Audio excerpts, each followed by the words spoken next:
இன்றைக்கி நம்ம என்ன பார்க்க போகிறோம் அப்படின்னா, ஸ்னைடர் ஏர் சர்க்யூட் பிரேக்கரை நம்மளே எப்படி நம்ம சர்வீஸ் பண்ணுறது அப்படின்றத பற்றி தான் பார்க்க போகிறோம். என்ன திடீர்னு பிரேக்கர் சர்வீஸை பற்றி பார்க்குறோம் அப்படின்னா, நம்ம பார்த்துட்ருக்கோம் இன்ஜினியரிங் ஸ்டூடெண்ட்லேருந்து மேனேஜர் எப்படி ஆகுது அப்படி சீரிஸை பற்றி பார்த்துட்ருக்கோம். அது எப்படி டேரெக்டாக மேனேஜரில் ஆக முடியும் அப்படின்னு கூட நீங்கள் யோசிக்கலாம். அதுக்கான ஸ்ட்ராட்டஜி வீடியோட லிங்க் வந்து டிஸ்கிரிப்ஷனில் ஐபட்லேயே கொடுக்குறேன், செக் பண்ணி பாருங்கள். அதில் நம்ம என்ன பார்த்தோம், ஆரம்பத்துலேருந்து ஒரு 5 விஷயத்தில் ஃபோக்கஸ் பண்ணோம் அப்படின்னா, வாய்ப்பு கிடைக்கும்போது சரியான நேரத்தில் மேனேஜர் ஆகலாம் அப்படின்னு சொல்லி பார்த்தோம். அது மட்டும் இல்லாமல் அதில் ஃபஸ்ட்டு ஸ்டெப்பாக இருக்கக்கூடிய டெக்னிக்கல் ஸ்கில்லை டெவலப் பண்ணுறதுக்கு என்ன சீக்வன்ஸில் கற்றுக்கணும் அப்படின்றத பற்றி நம்ம ரூட் மேப் டெவலப் பண்ணோம். அதாவது நம்ம கம்பெனியில் எலக்ட்ரிசிட்டி எப்படி என்ட்ரு ஆகுது, என்ட்ரு ஆனதுலேருந்து எந்தெந்த எக்யூப்மெண்ட்ஸ்லாம் டச் பண்ணிட்டு போகுது அப்படின்றத பொறுத்து நம்ம ரூட் மேப் டெவலப் பண்ணோம். அதில் இப்போ நம்ம எங்கே இருக்கோம்னு பார்த்தீங்கன்னா, ப்ரொடெக்ஷன் சிஸ்டத்தை பற்றி பார்த்துட்ருக்கோம். ஓகே, அந்த ப்ரொடெக்ஷன் சிஸ்டத்தையும் வந்து பார்த்தீங்கன்னா, நம்ம சுவிட்ச் யார்டு, எம்ஆர்எஸ், இஎஸ்எஸ், மெஷின் அப்படின்னு சொல்லி 4 பார்ட்டாக பிரித்து பார்த்தோம். இப்போ 4 டாபிக்குமே கம்ப்ளீட் பண்ணிட்டோம். அதில் பேலன்ஸாக இருக்கக்கூடியது பார்த்தீங்கன்னா, நம்ம இந்த பிரேக்கர் சர்வீஸ் மட்டும் கொஞ்சம் பேலன்ஸாக இருக்குது. அதுவும் அந்த டாபிக் மட்டும் விட்டு போச்சு. ஓகே, ஸோ அதை பற்றி பார்க்க வரும். ஏன் நம்ம அந்த பிரேக்கர் சர்வீஸில் ஏசிபி, விசிபி பற்றி மட்டும் பார்க்குறோம் அப்படின்னு கேட்டிங்கன்னா, ஸோ நம்ம லோ ரேட்டிங்கு, ஹை ரேட்டிங் 2 பிரேக்கரையும் வந்து நம்ம பெரிய அளவுக்கு டச் பண்ண மாட்டோம். ஃபெயிலியர் ஆச்சுன்னா தூக்கி போட்டு போயிட்டே இருப்போம். உதாரணத்துக்கு சொல்லணும்னா எம்சிபி, எம்பிசிபிலாம் ஃபெயிலியர் ஆச்சுன்னா தூக்கி போட்டு வேறு மாற்றிடுவோம். அதில் வந்து மெயின்டெனன்ஸ் பண்ணணும்னு அவசியம் கிடையாது. ஹை வோல்டேஜ் எடுத்திங்கன்னா இந்த SF6 பிரேக்கர் அதெல்லாம் வந்து பார்த்தீங்கன்னா, நம்ம ஆப்ரேஷன் ரொம்ப கம்மியாக இருக்கும். அதில் சர்வீஸ் அப்படின்றது ரொம்ப ரேராக தான் நடக்கும். ஸோ மிடில் இருக்கக்கூடிய விசிபியாக இருக்கட்டும், வேக்கம் சர்க்யூட் பிரேக்கர் ஆகட்டும், இல்லை ஏர் சர்க்யூட் பிரேக்கர் 2லேயுமே வந்து அதிகமான மெயின்டெனன்ஸ் தேவைப்படும். ஏன்னா ஆப்ரேஷன் அதிகமாக இருக்கும். அதனால் அதில் மெயின்டெனன்ஸும் நம்ம அதிகமாக பண்ண வேண்டியிருக்கும். ஸோ அதனால் அதை பற்றி பார்க்கலாம். ஓகே, பிரேக்கருக்குள்ளே என்னென்ன பார்ட்ஸ்லாம் இருக்குது, அது எப்படி வந்து வேலை செய்யுது அப்படின்றத நம்ம சர்வீஸ் பண்ணும்போது தான் தெரியும். அதை ஓப்பன் பண்ணி காட்டுறேன். ஸோ அது பார்க்கும்போது உங்களுக்கு ஒரு கான்ஃபிடன்ட் கிடைக்கும். நெக்ஸ்ட் டைம் அந்த விசிபியை டச் பண்ணும்போதோ, ஏசிபியை டச் பண்ணும்போதோ உங்களுக்கு ஒரு டிஃப்ரெண்ட் லெவல் கான்ஃபிடென்ட்டை கொடுக்கும். ஸோ அதனால் நம்ம அந்த 2 டாப்பிக்கையும் பார்த்துடலாம். ஓகே, ஸ்னைடரோட 4000 ஆம்ப்ஸ் 4 போல் பிரேக்கரை இப்போ நம்ம சர்வீஸ் பண்ண போகிறோம். பிரேக்கர் ஆல்ரெடி ரேக் அவுட் கண்டிஷனில் தான் இருக்குது. ஸோ இன்னும் நம்ம சர்வீஸ் பண்ணுறதுக்கு வெளியே எடுக்கிறதுக்கு நம்ம சைடில் 2 லிவர் இருக்குது பாருங்கள். அது சேம் டைமில் ப்ரெஸ் பண்ணிட்டு வெளியே இழுத்தீங்க அப்படின்னா வந்து பிரேக்கர் வெளியில் வந்துடும். ஓகே, இப்போ பிரேக்கர் வெளியில் வந்துருச்சு. ஸோ ஃபஸ்ட்டு ஸ்டெப்பாக என்ன பண்ணணும் அப்படின்னு பார்த்தீங்கன்னா, நம்ம ஆர்க் ஷூட்டை ரிமூவ் பண்ணுவோம். ஓகே, இது வந்து 4 போல் பிரேக்கர் அப்படின்றதுனால 4 ஆர்க் ஷூட் இருக்குது. ஸோ அது 4யுமே ரிமூவ் பண்ணுவோம். ரிமூவ் பண்ணி அதனோட கண்டிஷனை செக் பண்ணலாம். உள்ளே ஏதாவது கலர் மாறி இருக்கா, உள்ளே வந்து ஏதாவது ஸ்பார்க்னால டேமேஜ் ஆயிருக்கா அப்படின்றத நம்ம செக் பண்ணணும். ஏன் அப்படின்னா, இவ்வளோ பெரிய பிரேக்கர் வந்து மேக்கிங் பிரேக்கிங் நடக்கிற இடம் அப்படின்றது பார்த்திங்கன்னா, அந்த ஆர்க் ஷூட் ஏரியா தான். ஏன்னா இங்கே தான் வந்து நமக்கு அந்த ஸ்பார்க் கிரியேட் ஆகும். ஸோ அதனால் ஏதாவது டேமேஜ் ஆயிருந்தது அப்படின்னா நமக்கு இங்கேயே தெரிஞ்சிடும். ஓகே, ஸோ அதனால் ஃபஸ்ட்டு இதனோட கண்டிஷனை செக் பண்ணுவோம். ஸோ செக் பண்ணி முடிச்சதுக்கப்புறம் அடுத்து என்ன பண்ணணும் அப்படின்னு பார்த்தீங்கன்னா, நம்ம ஃப்ரண்ட்டு கவரை ரிமூவ் பண்ணிக்கலாம். அதுக்கு பார்த்தீங்கன்னா நம்மக்கிட்ட நிறைய ஸ்க்ரூஸ் இருக்குது. அந்த ஸ்க்ரூஸ் எல்லாத்தையும் லூஸ் பண்ணிவிட்டு நம்ம கழட்ட ஆரம்பிக்கணும். ஓகே, இப்போ நான் லேட் ஆகுன்றதுனால அந்த எல்லா ஸ்க்ரூ ரிமூவ் பண்ணுறதை நான் காட்டலை. ஸோ கடைசி ஸ்க்ரூ ரிமூவ் பண்ணிவிட்டு இப்போ நம்ம கவரை ஓப்பன் பண்ணலாம். ஓகே, இப்போ வந்து கவர் ஓப்பன் பண்ணிவிட்டு, ஸோ நம்ம உள்ளே இருக்கக்கூடிய ஸ்ப்ரிங் சார்ஜ் மெக்கானிசம், அப்புறம் வந்து அந்த மைக்ரோலாஜிக் செட்டப் இது எல்லாத்தையும் நம்ம செக் பண்ணலாம். ஓகே, அடுத்து பார்த்தீங்கன்னா இன்னொன்று இது 4 போல் பிரேக்கர் அப்படின்றதுனால நியூட்ரலுக்குன்னு தனி செட்டப் இருக்குது. ஓகே, அதில் ஒரு 2 ஸ்க்ரூ இருக்குது. அதையும் நம்ம ரிமூவ் பண்ணி வச்சுக்கலாம். ஓகே, அடுத்தது பார்த்தீங்க அப்படின்னா, அந்த ஸ்ப்ரிங் சார்ஜ் மெக்கானிசத்தில் உள்ள நம்ம கிரீஸ் எல்லாம் அப்ளை பண்ணுவாங்க. ஸோ அதனோட கண்டிஷன் செக் பண்ணுறதுக்காக அந்த பிளேட் ஓப்பன் பண்ணிக்கலாம். ஸோ அதுக்கப்புறம் பார்த்தீங்கன்னா, நமக்கு இங்கே கீ லாக்கிங் சிஸ்டம் இருக்குது. அதாவது இது வந்து பஸ் கப்ளர் பிரேக்கர் அப்படின்றதுனால நம்ம 2 டிரான்ஸ்ஃபார்மருக்கு இடையில இருக்கும். ஓகே, சப்போஸ் ஏதாவது ஒரு டிரான்ஸ்ஃபார்மர் போச்சு அப்படின்னா, இன்னொரு டிரான்ஸ்ஃபார்மர் நம்ம லிங்க் பண்ணணும் அப்படின்றதுனால பஸ் கப்ளர் வச்சுருப்போம். ஸோ அதுக்காக நம்ம கீ சிஸ்டம் வச்சுருக்கோம். ஏன்னா 2 டிரான்ஸ்ஃபார்மரும் சேம் டைமில் ஆன் ஆகிடக்கூடாது அப்படின்றதுனால நம்ம கீ லாக்கிங் சிஸ்டம் இருக்குது. ஸோ ஃபஸ்ட்டு அந்த கீ லாக்கிங் சிஸ்டத்தை ரிமூவ் பண்ணிப்போம். ஓகே, ஸோ ஏன்னா நான் வந்து மேனுவலாக பிரேக்கர் ஆன் ஆஃப் பண்ணி பார்க்கணுன்றதுனால ஃபஸ்ட்டு அந்த கீ லாக்கிங் சிஸ்டத்தை ரிமூவ் பண்ணிப்போம்.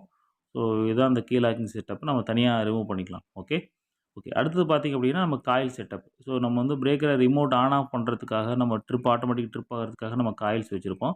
ஸோ அது வந்து ஃபஸ்ட்டு பார்த்திங்க அப்படின்னா ஆன் காயில். ஆக்சுவலாக நம்ம ஆன் பட்டனுக்கு மேலே இருக்குது பாருங்கள். ஸோ அது ஆன் காயில். 2வது ட்ரிப்பிங் காயில். ஸோ நம்ம பிரேக்கர் ஆஃப் பண்ணுறது, ட்ரிப் பண்ணுறதுக்காக.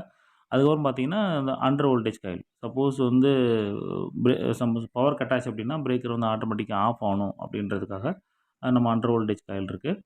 இப்போ 3 காயில் நம்ம ரிமூவ் பண்ணிப்போம். ஓகே, ரிமூவ் பண்ணிவிட்டு அதுக்கப்புறம் நம்ம ஸ்ப்ரிங் சார்ஜ் பண்ண ஆரம்பிப்போம். எதுக்காக அப்படின்னா, நம்ம ஃபிக்ஸ்டு மூவிங் கான்டாக்டோட கண்டிஷனை செக் பண்ணணும். ஓகே, ஸோ இப்போ வந்து மேனுவலாக ஆன் ஆஃப் பண்ணி செக் பண்ணுன்றதுனால ஸ்ப்ரிங் சார்ஜ் பண்ணிவிட்டு நம்ம ஓப்பன் க்ளோஸ் பண்ணி பார்ப்போம். ஓகே, ஓப்பன் க்ளோஸ் பண்ணும்போது அந்த ஃபிக்ஸ்டு மூவிங் கான்டாக்ட் இடையில வந்து கேப் எதா இருக்கா அப்படின்றத நம்ம பார்க்கணும். ஓகே, கேப் எதுவுமே இருக்கக்கூடாது. அப்படி இருந்துச்சு அப்படின்னா அது வந்து ஏர் கேப்பை கிரியேட் பண்ணிட்டு நம்ம ஹீட்டை ஜென்ரேட் பண்ணி நமக்கு பிரச்சனை உருவாகிட்டு இருக்கும். அதனால் என்ன பண்ணுவாங்கன்னா, இந்த கேப்பை செக் பண்ணுவாங்க. இந்த கேப்பை செக் பண்ணுறது பழைய மெத்தட் என்ன அப்படின்னா வந்து கார்பன் பேப்பர் உள்ளே வச்சு பார்ப்பாங்க. இந்த ஃபிக்ஸ்டு மூவிங் கான்டாக்ட் இடையில வந்து கார்பன் பேப்பர் வச்சு பார்ப்பாங்க. ஸோ அதோட இம்ப்ரெஷன் வந்து கரெக்டாக இருக்கா அப்படின்றத செக் பண்ணுவாங்க. இப்போ அந்த லைனாக இருக்குல்லங்க, அந்த இம்ப்ரெஷன் எல்லா இம்ப்ரெஷனும் கரெக்டாக விழுதா அப்படின்றத செக் பண்ணுவாங்க.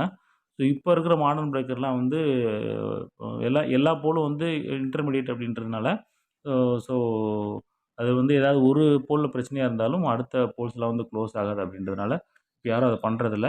ஜஸ்ட் ஓப்பன் க்ளோஸ் பண்ணும்போது உள்ளே என்ன மாதிரி நடக்குது அப்படின்றத நீங்கள் பார்த்துருப்பீங்க. ஓகே.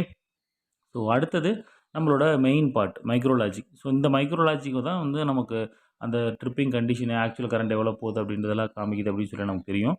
ஸோ அதை ரிமூவ் பண்ணிப்போம். அதை ரிமூவ் பண்ணிட்டு அதனோட இண்டிகேஷன்ஸ் எல்லாம் இருக்குது. ஓகே, இதனோட கண்டிஷனாக கடைசியாக பார்ப்போம். ஆக்சுவலாக உள்ள பேட்டரி எல்லாம் இருக்குது. அது கடைசியாக நம்ம பார்ப்போம். ஸோ இப்போ அடுத்து என்ன பண்ணணும் அப்படின்னா டேரெக்டாக க்ளீனிங் செக்ஷன் போயிடணும். ஓகே, ஸோ இப்போது வந்து உள்ள ஆல்ரெடி பழைய க்ரீஸ்லாம் இருக்குது. அந்த மூவிங் பார்ட்ஸில் பழைய க்ரீஸ்லாம் இருக்குது. இது வந்து நம்ம ஃபுல்லாக க்ளீன் பண்ணிவிட்டு ஃபர்தராக புது க்ரீஸ் போட ட்ரை பண்ணுவோம். ஓகே, இப்போ பழைய க்ரீஸில் பார்த்திங்க அப்படின்னா ஃபுல்லாக டஸ்ட் பார்ட்டிக்கல் இருக்கும். ஸோ அது அப்படியே இருந்துச்சு அப்படின்னா நம்ம அந்த ஃபிக்ஸ்டு மூவிங் கான்டாக்ட்ஸ் ஆக்சுவலாக மூவபிள் பார்ட்ஸ் இருக்குல்லங்க, ஸ்ப்ரிங் மெக்கானிசம், அந்த ரேக்கு இன் அவுட் ஆகிற கண்டிஷன் இது எல்லாமே வந்து ஜாம் ஆக ஆரம்பிச்சிடும். ஓகே, அதனால் என்ன பண்ணணும்னா ஸோ பழைய க்ரீஸு ஃபுல்லாக ரிமூவ் பண்ணிட்டு நம்ம புது க்ரீஸை அப்ளை பண்ணணும். ஓகே ஓகே இந்த ஸ்டாப் ஆக்சுவலாக ஆன் ஆஃப் பட்டன் வந்து அப்படியே ரிமூவ் பண்ணிக்கலாம். ரிமூவ் பண்ணிட்டு உள்ளே இதுதான் மெயின் பார்ட். ஆக்சுவலாக அந்த ஆன் ஆஃப் பண்ணக்கூடிய மெக்கானிசம் தான் வந்து நமக்கு முக்கியம். ஓகே, ஸோ அதனால் உள்ளே இருக்கக்கூடிய க்ரீஸ் எல்லாம் க்ளீன் பண்ணிவிட்டு, ஆக்சுவலாக க்ளீன் பண்ணுறது எப்படி பண்ணுவாங்கன்னா சிஆர்சின்னு நம்ம க்ளீனர் இருக்குது, பிசிபி க்ளீனர் இருக்குல்லங்க. ஸோ அந்த இதை யூஸ் பண்ணி நம்ம க்ளீன் பண்ணுவோம். க்ளீன் பண்ணிவிட்டு அதுக்கப்புறம் நம்ம ஃப்ரெஷ்ஷான க்ரீஸ் அப்ளை பண்ணணும். ஓகே,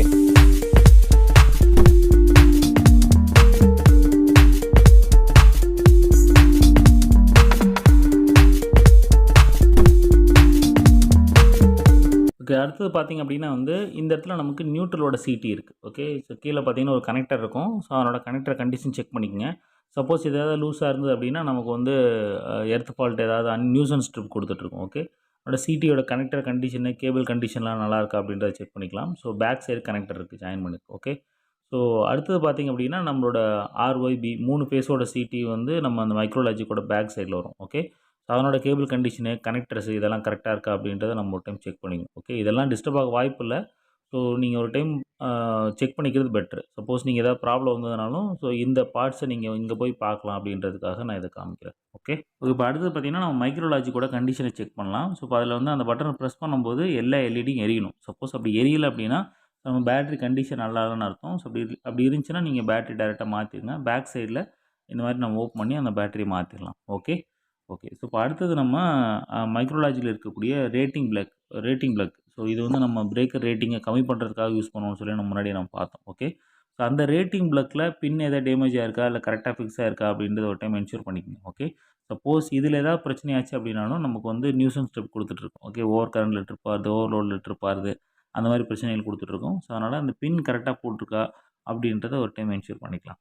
ஓகே, ஸோ அதை கழட்டி க்ளீன் பண்ணி கூட போட்டுக்கலாம். ஓகே ஓகே, ஸோ அடுத்தது பார்த்திங்க அப்படின்னா நம்ம க்ளீன் பண்ணி முடிச்சிட்டோம். அந்த மூவிங் பார்ட்ஸ் எல்லாத்தையும் வந்து க்ளீன் பண்ணி முடிச்சிட்டோம். க்ளீன் பண்ணி முடிச்சதுக்கப்புறம் நம்ம க்ரீஸிங் அப்ளை பண்ணணும். ஓகே, ஸோ ஓவர் க்ரீஸிங் பண்ணிடக்கூடாது.